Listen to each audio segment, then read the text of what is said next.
بسم اللہ الرحمن الرحیم۔ میرا یہ پیغام محترم مفتی محمد عباس رضوی بریلوی صاحب کے لیے۔ قبلہ السلام علیکم، امید کرتا ہوں کہ آپ خیریت سے ہوں گے۔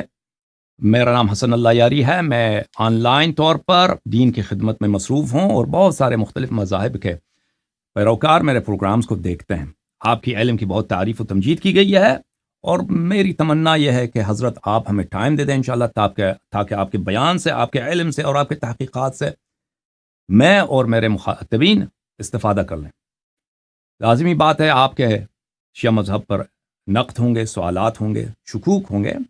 ہم انشاءاللہ تبارک و تعالیٰ کوشش کریں گے کہ آپ کے اعتراضات کو تواضع کے ساتھ اور ادب و احترام کے ساتھ سن لیں اور ان کا علمی جواب دے دیں، اور اسی طرح ہمارا آپ کے مذہب اور آپ کے مسلک پہ اشکالات ہیں، اگر آپ جواب مناسب دینا چاہیں اور ہمیں سوال کرنے کا موقع دے دیں تو ہم آپ انشاءاللہ تبارک و تعالیٰ آپ کے سوالات کا ہم اپنے سوالات اور ردود آپ کے مذہب کے متعلق پیش کرنا چاہتے ہیں انشاءاللہ۔ اور میں نے یہی سنا کہ آپ کا الحمدللہ شیعہ مذہب کے خلاف مناظروں کا بھی بڑا تجربہ ہے، تو انشاءاللہ حتماً یہ آن لائن مناظرے کا ہمیں موقع دے دیں تاکہ مخاطبین انشاءاللہ تبارک و تعالیٰ حق و باطل میں تمییز کرنے میں ان کو مدد ملے، اور جو بھی شرائط ہیں آپ کے، جو بھی آپ شرط رکھتے ہیں وہ ہمیں ابھی سے منظور ہے انشاءاللہ تبارک و تعالیٰ، اور ہم آپ کے گفتگو کے، اور بہت سارے لوگ دنیا میں آپ سے گفتگو کرنے کی متمنی ہیں اور بے انتہائی شوق رکھتے ہیں۔ ہم آپ کے جواب کے منتظر ہیں۔ بہت مہربانی۔